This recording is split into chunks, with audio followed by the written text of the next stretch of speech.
యవ్వన ప్రాయం అనేది చాలా విలువైంది. ఎంత విలువైందో అంత ప్రమాదకరమైంది కూడాను.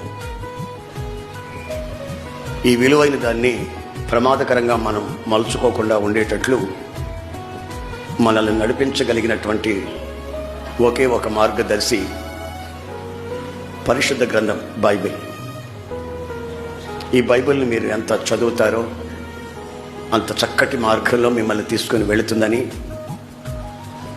అనేకుల సాక్ష్యాలను బట్టి, నా వ్యక్తిగత సాక్ష్యాన్ని బట్టి కూడా నేను గ్రహించాను. ఒక్కోసారి కొన్ని విషయాలు నేను వింటున్నప్పుడు నా హృదయం బద్దలైపోతుంది. ఈ లోకంలో మీరు చూస్తున్నవేవి శాశ్వతం కాదు. నిండు నూరేళ్ల జీవితాలు శాపంగా మార్చుకోకూడదని దేవుని వాత్సల్యాన్ని బట్టి మిమ్మల్ని బ్రతిలాడుకుంటున్నాను. నీ ఫ్యూచర్ ఏమిటి? ఇప్పుడే కదా మొలకెత్తింది నీ వ్యక్తిత్వంలో. నీ జీవితం ఏమవుతుంది అని ఆలోచించకుండా మొలకెత్తిన వెంటనే గోరుతు గిల్లేసేసుకుంటే ఎండిపోద్ది, శాపంగా మారిపోద్ది. తగలబడిపోతే ఎలాగా? జీవితంలో ఎంతో మనం సుఖపడవలసింది, నెమ్మదిగా జీవించవలసింది, ఇతరులకు ఆదర్శంగా మార్చబడవలసింది, ఇతరులని ప్రభువులోకి నడిపించవలసింది. మనం ఆరాధించే దేవుడు పరిశుద్ధుడు.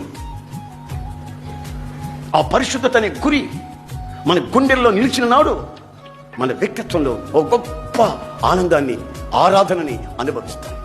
కూర్చున్నా, నిలబడుకున్నా, కాలేజీలో ఉన్నా, బయటకు వెళ్ళినా, వస్తున్నా, ఫ్రెండ్స్తో ఎక్కడున్నా సరే నీ పవిత్రతని నీవు కాపాడుకోవాల్సిన బాధ్యత నీ మీద ఎంతైనా ఉంది.